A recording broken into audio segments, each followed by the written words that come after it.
El plan de romper un florero y armar un tierrero para luego dar el grito de la independencia había sido todo un éxito.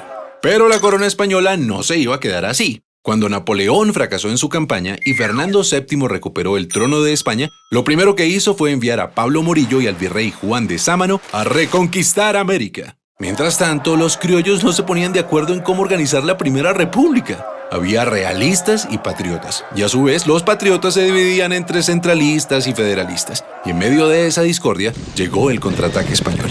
Durante la Reconquista murieron grandes personajes y los patriotas que sobrevivieron se fueron a resistir al Casanare, y también al mismo Casanare llegó Simón Bolívar. Su lucha por la independencia ya llevaba años. De hecho, él estaba en Londres en una misión diplomática cuando ocurrió el Grito de Independencia de 1810. Y fue en 1819 que unió fuerzas con Santander para liberar la Nueva Granada. Y sí, el 11 de junio, en medio del invierno y después de atravesar el vasto llano, Bolívar y Santander se reunieron en Tame, a orillas de la Cordillera Oriental. La idea era simple: formar un solo ejército patriota con más de 2.500 almas y atacar al poderoso ejército realista al mando del general José María Barreiro.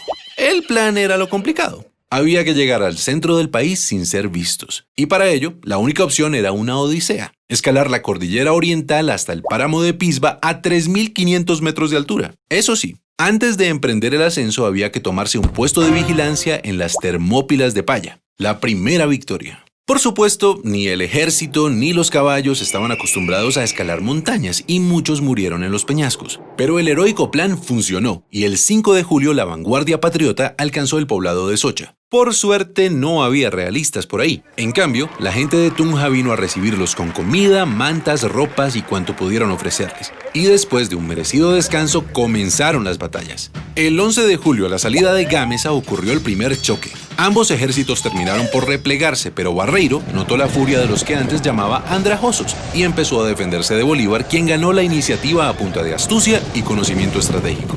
Los patriotas avanzaron en Tasco, Beteitiva y Serinza. Cuando Barreiro vio que llegaban patriotas por el valle de Duitama, se sintió rodeado y el 17 de julio abandonó su cuartel en Tópaga para ir a pertrecharse en Paipa y tratar de prender alarmas en Santa Fe. La iniciativa estaba del lado de los patriotas, y en la madrugada del 25 de julio, un día después del cumpleaños de Bolívar, el ejército patriota decidió lanzar el siguiente ataque.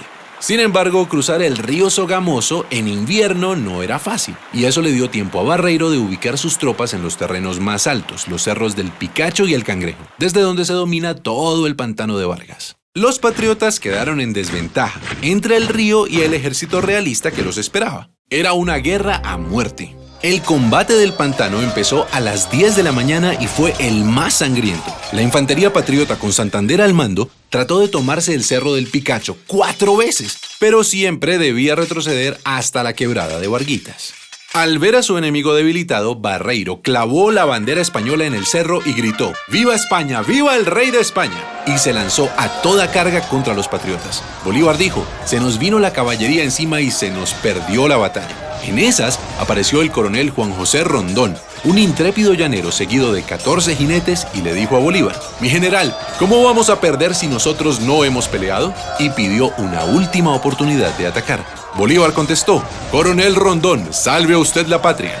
Al oír eso, Rondón y sus hombres se transformaron en centauros y se lanzaron contra el escuadrón realista.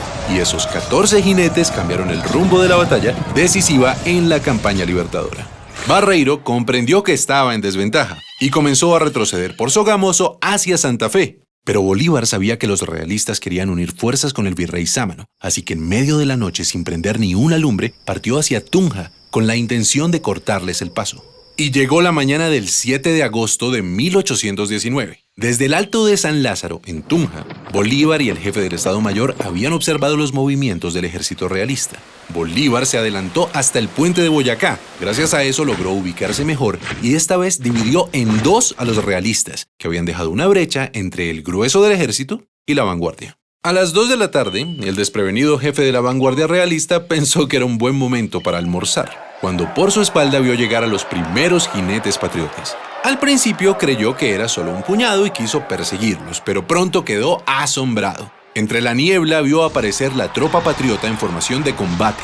Durante la batalla, Bolívar se ubicó en lo alto, en la Casa de Teja, para controlar los movimientos desde ahí, A las 3 de la tarde la pelea era intensa, pero los patriotas estaban comunicados entre sí, mientras que los realistas seguían divididos. El general Santander hizo retroceder a la vanguardia realista hasta el otro lado del puente de Boyacá, donde los patriotas los esperaban. Y aunque el grueso del ejército de Barreiro atacó, otra vez Rondón y sus lanceros embistieron sin miedo, de frente y por el centro.